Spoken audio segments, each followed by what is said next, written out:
Today on Cptv, the Cal Poly campus is facing controversy over a Palestinian studies speaker. Lieutenant Governor Gavin Newsom is visiting San Luis Obispo today. And the Cal Poly men's basketball team is gearing up to face its arch rival UCSB on Saturday. Live from Studio 300 on Cal Poly's campus, I'm Lindsay McLeod. And I'm Jeremy Hargy. You're watching Cptv.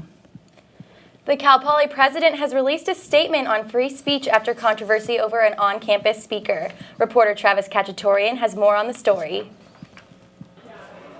Palestinian studies expert Ilan Pape spoke to a large audience of Cal Poly students and SLO residents on Wednesday night. The talk focused on condemning Israeli policies against Palestine and was contextualized in light of the recent Arab Spring. Pape said the aim of the tour is to ask for a change in American perception of what goes on in the Middle East. Talks like this enable me to look directly in the eyes of people and try to convince them to read more, to learn more, and not to buy into what is given to them through the mainstream media, and even challenge some of their academics and their teachers who I think are misleading them. Strong opposition to Pape's speech arose from the Jewish organization AMCA. They organized a petition that sent out around 250 letters to President Armstrong denouncing the event. They believe Pape's speech is anti-Zionist and has been organized to propagandize the students. Supporters of the event say the talk is just trying to open up a dialogue. If we were not going to talk about so-called controversial issues, we were still talking about a flat earth.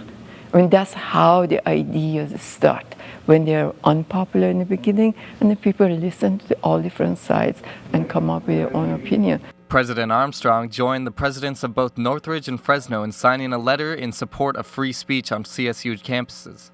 Pape said the letter is receiving international attention. It's already being taught since it was published in Europe and in Israel as an example of how universities should deal with a world that is in a crisis. The end of the letter says it is easy to support free speech when we agree with what is being said. The real test is when we are asked to defend the expression of views with which we disagree. For Cptv, Travis Kachatourian. Pape finished his tour of CSU campuses at Fresno last night. The time has come for students to vote on the student success fee. Next Wednesday, students will vote on the mandatory fee of $160. If passed, the fee will be implemented in fall 2012. It will increase by an additional $50 per quarter starting fall 2013 until it reaches a total of $260. While some students are undecided on their vote, others have already made their decision. I think that the students should pay the fee because overall the school's already in debt and we already have to pay a lot for school, but it's really cheap to go to this school compared to a lot of other schools in California. The final decision about implementing the fee is up to President Armstrong's, but never in Cal Poly history has a president gone against the student vote. Voting will be open on the Cal Poly portal on Wednesday from 7 a.m. to 7 p.m. To learn more about the student success fee, students can attend the final forums. They are held in University Union, room 220 on Monday at 9 a.m. and Tuesday at 11 a.m. The information can also be found at studentaffairs.calpoly.edu. Cal Poly Engineering is receiving some presidential recognition. The White House recognized Cal Poly as one of the top schools to retain and graduate engineering students. On February 8th, Cal Poly Engineering Dean Deborah Larson went to the White House. She and 40 other engineering deans were honored for great student retention. The honor was determined by the American Society for Engineering Education. The California election primaries are heating up, and there's a new law in effect that will impact the way they run. Cptv's Ed Zucchelli is here to tell us what it's going to do. In 2010, California voters passed Proposition 14. Prop 14, also known as the Top 2 Open Primary, affects the way state elections are run. Rather than having a closed primary for each party like presidential elections, all candidates will face off in the primary election. The top 2 vote-getters will face off in November. Former Lieutenant Governor Abe Maldonado pushed to get the prop on the ballot. He says the act is great for moderate candidates in highly partisan areas. It'll allow declined estates and independents for the first time in a long time to be able to go out and vote in a primary election without having to ask a political party for a ballot. Most districts in California tend to lean to the right or the left. The bill is designed to ensure that voters whose favorite candidate doesn't end up on the ballot will still have a chance to vote for a moderate candidate. While supporters of the proposition believe that it helps moderate and minority candidates, others think it will have the opposite effect. These elections don't seem to produce more moderate candidates. A system of this type has been in place in Washington for several years. Louisiana used this system for nearly 30 years before they got rid of it. And it looks that more than anything else, it helps incumbents get reelected. Latner says the effects on the local elections will be minor, but it may make an impact on statewide elections. The proposition will not change the way that presidential primaries are run in California. Cptv, Ed Zucchelli. The California primary takes place on June 5th. Tune into Cptv every week for the latest in political news. Lieutenant Governor Gavin Newsom is visiting San Luis Obispo today for the first annual State of the State event. The event is hosted by San Luis Obispo Chamber of Commerce and puts voters in the same room as the representatives. To be able to bring 5 people to listen to 300 at one go is very powerful and hopefully will affect the way they make decisions. The Chamber of Commerce is hosting a question and answer style luncheon where members of the community will have the opportunity to speak directly with lawmakers. One of the first American cars ever made is on its way up to Eureka right now. Last Friday, the Harper family's 100-year-old Ford Model T stopped at Cal Poly's Engineering Plaza. Cptv reporter Morgan Chappelle informs us how their trip has fared so far. 100 years ago, Harvey Harper left Phoenix, Arizona to Eureka, California in a Model T to start a Ford dealership. And now his great-grandson is making the same trip in a 100-year-old Model T. About 6 months ago, it's going, wow, this is really close. I don't know about this. Driving a 100-year-old Model T Ford from Phoenix, Arizona to Eureka on modern streets and modern traffic seemed crazy. But we're a little bit over halfway through it now, and we're going to finish it up, and we are having a great time.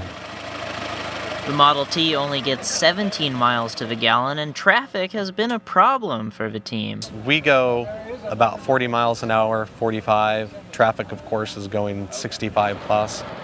The team also had difficulty finding parts for the Model T car. A lot of the transmission parts aren't made, and if they are, they're not that well made.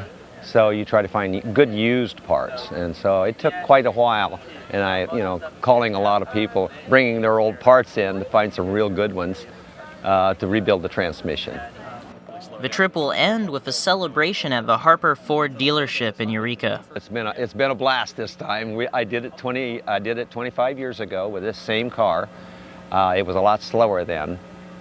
We have a lot more horsepower, and it handles a lot nicer now. So this has been a fun trip too. Up next, the Model T will be heading up to Salinas, and then after that, the long haul to Eureka, California. For Cptv, Morgan Chappelle. He is currently making its way through San Francisco and should reach Harper's Ford dealership in Eureka on Sunday. Coming up on Cptv, Find out how members of the California Rare Fruit Grower Society teach people how to build their own trees. Cal Poly students are fighting for a cure to cancer through an all-night event. And hear from the Cal Poly new provost, Kathleen Insfinken. My pick for Best Picture would be Moneyball, because I really like baseball.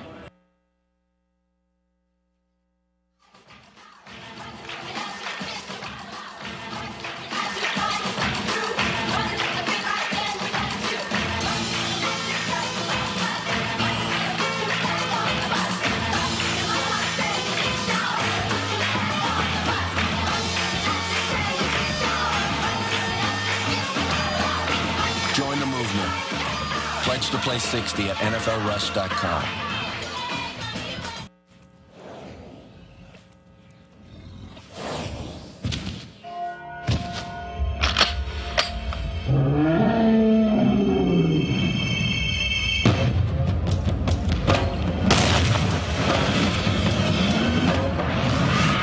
You don't have to play ball to be a great shot blocker.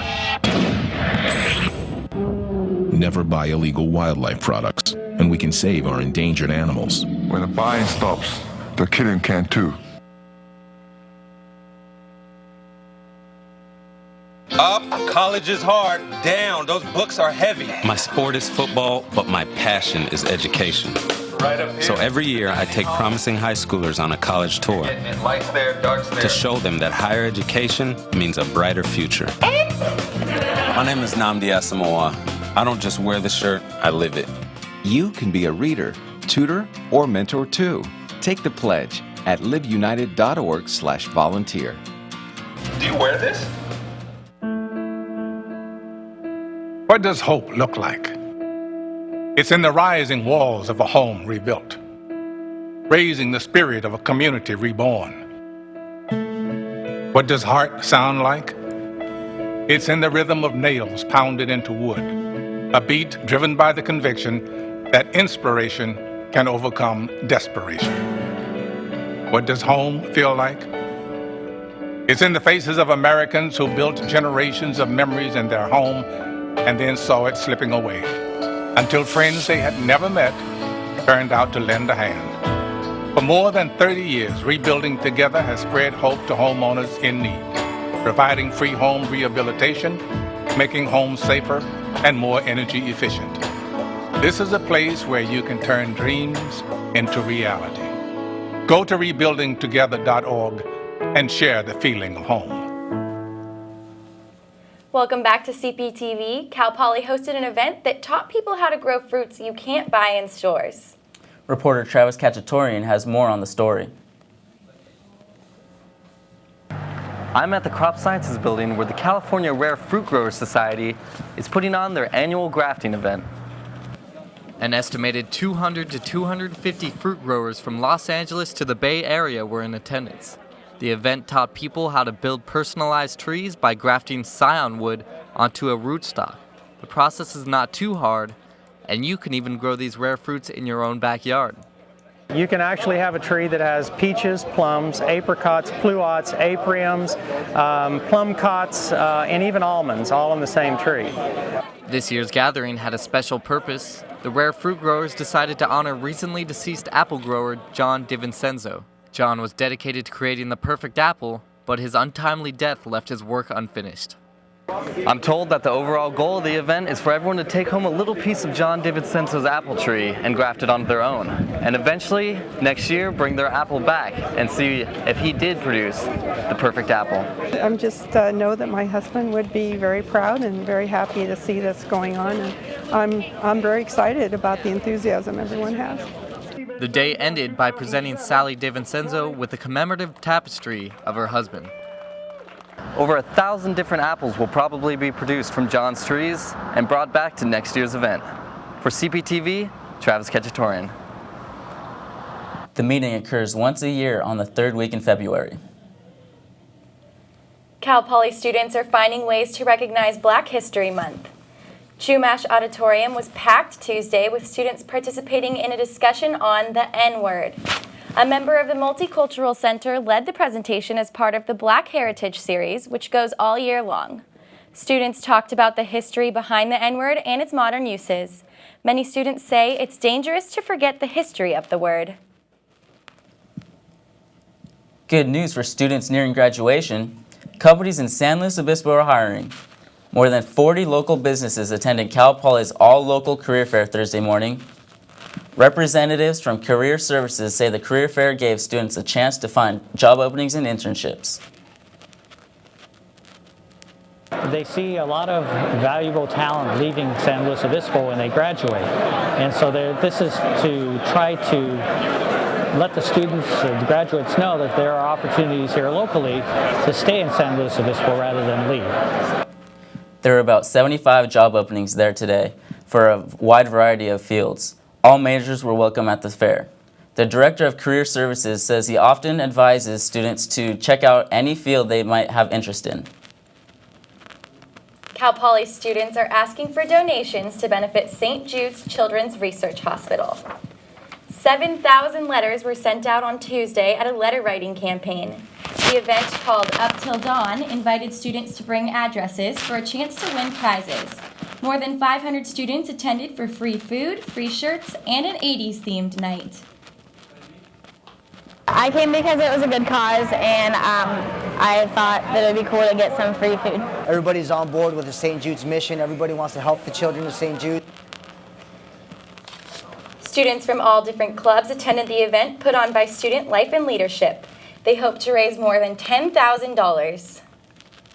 Cal Poly's new provost had a formal meet and greet this afternoon to all campus faculty and staff. Kathleen Finken came from University of Wisconsin and used Thursday's afternoon meeting to meet with current employees. First of all, there are lots of people who came, which is wonderful. Everybody seemed very genuinely happy to have me here. Obviously, lots of little conversations that sparked my interest about some of the activities that are happening here, some of the areas that I'll be interested in learning more about them. Finken hopes to help with issues such as diversity, campus climate, and internationalization on the campus. Students who are interested in gardening have the chance to take part in creating a new community garden. The new garden will be located at 348 North Tassajara Drive. An information session and potluck will be held there tomorrow from 1 to 3 p.m. The garden is part of the garden matchmaking program organized by One Cool Earth. Students can adopt their own garden plots and attend gardening workshops. No gardening experience is needed to participate. Coming up next on Cptv, see if the sun will keep shining this weekend in our weather update. And find out why an ambulance was called to Mott Gym during last night's women's basketball game. And the men's baseball team swept Oklahoma State. Sports is next.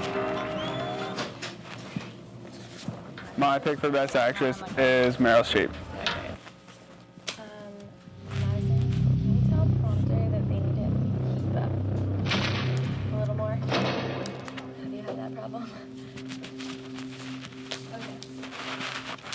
This is crack, rock cocaine. It isn't glamorous or cool or kid stuff. It's the most addictive kind of cocaine, and it can kill you. What's really bad is nobody knows how much it takes. So every time you use it, you risk dying. It isn't worth it. Look, everybody wants to be cool, but doing it with crack isn't just wrong. It could be dead wrong.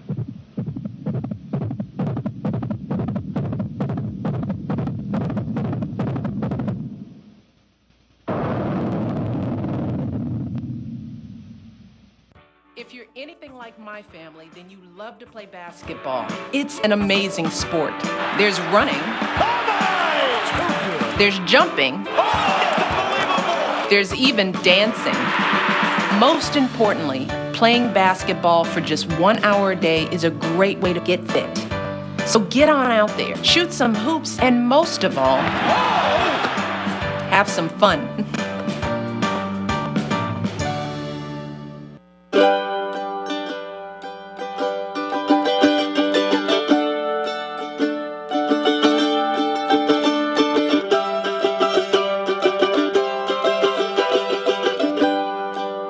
Stand up and start a movement. Stand up for a cure, a chance, a change. Stand up to know and say yes. Gonna rise up, find my direction magnetically. Gonna rise up, throw down my ace in the hole. This is where the end of cancer begins. Stand up with all of us. Stand up. Stand up to cancer.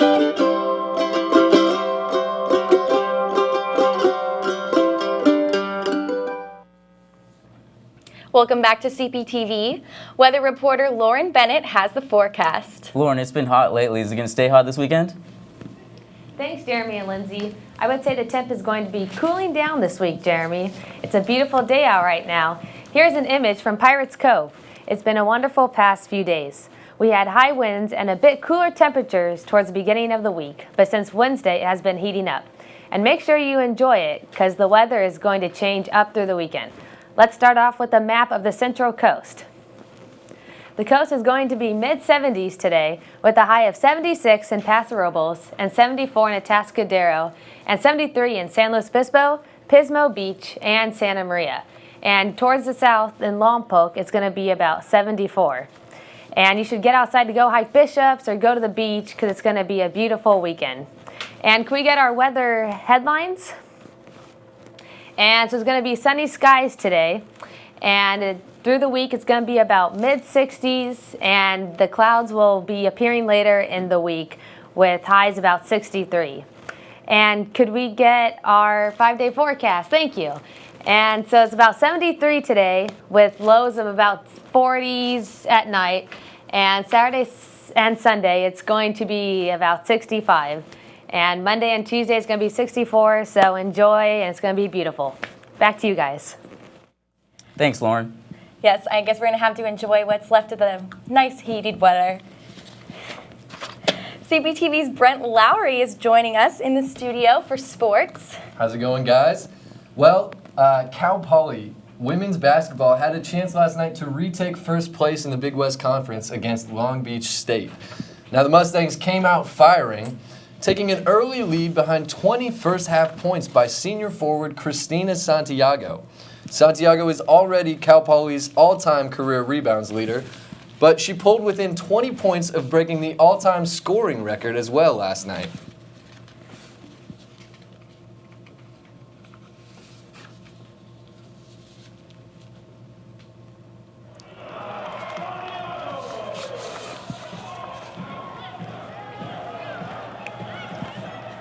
Now the game was postponed when Bianca Balthazar of Long Beach State collapsed with 5 minutes to play. The Mustangs were leading by 27, and team officials had to call an ambulance.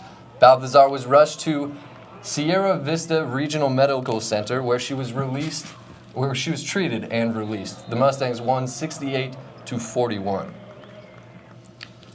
The men's basketball team will finally have its chance at revenge tomorrow night against rival UC Santa Barbara. The Mustangs lost to the Gauchos on January 2nd after senior guard Orlando Johnson nailed a three-pointer in the final seconds. Cal Poly is 6-7 with 3 games remaining in the Big West Conference play, good for 4th in the standings.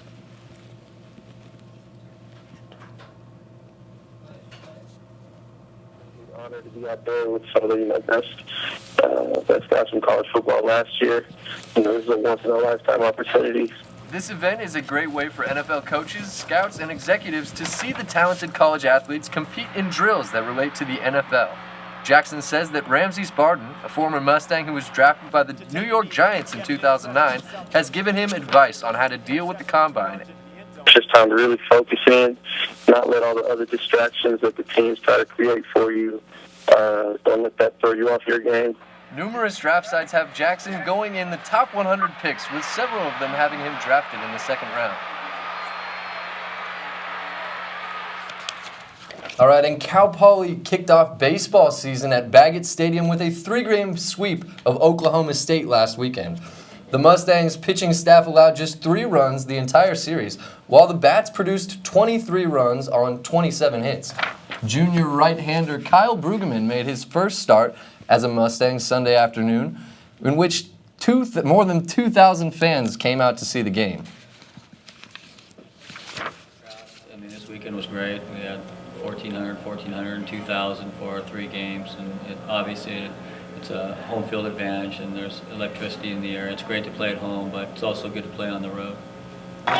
Lost a 1-game contest against Santa Clara 5-2 on Tuesday. They begin a 4-game road series at LMU in about 20 minutes. Thanks, Brent. It looks like the Mustangs have a busy weekend ahead of them. Definitely. Looks great.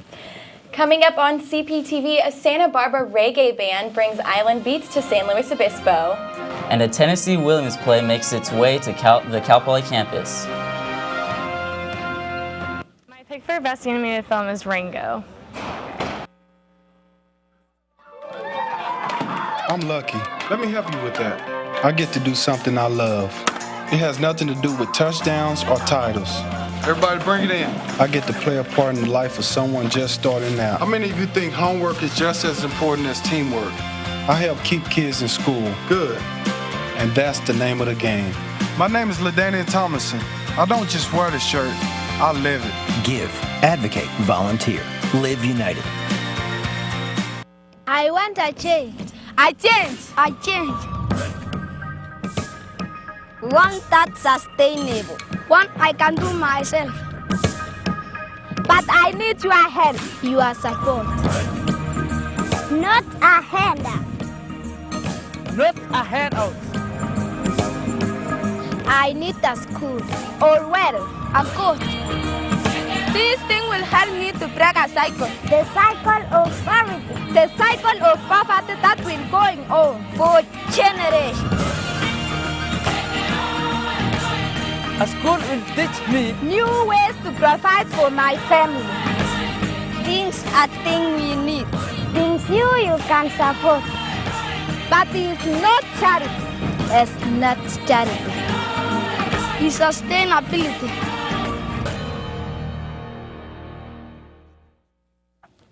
Welcome back to Cptv. It's time to talk entertainment, and Cptv reporter Ali Wente has this week's Pollywood Minute. Minute. This week, Cal Poly seemed to love reggae with Radical Something performing in the University Union and Iration coming back to downtown Brill. We are Radical Something. The group got together about a year ago when they were introduced by their manager. They wrote their first song with Kinetics, who also wrote Airplanes by B.O.B. The response they got from the music video was so positive, they figured they needed to keep writing music. You gotta say freely, live, live. When we continue to grow, then we'll be able to have some sort of ability to create some sort of social movement in the right way. Let's put it that way. Leave it open for interpretation. Radical Something's first album made it onto the iTunes Top 10 charts under alternative music. Their next album hits iTunes this Sunday for a small price of $2.99. They want their fans to be able to buy their album with pocket change.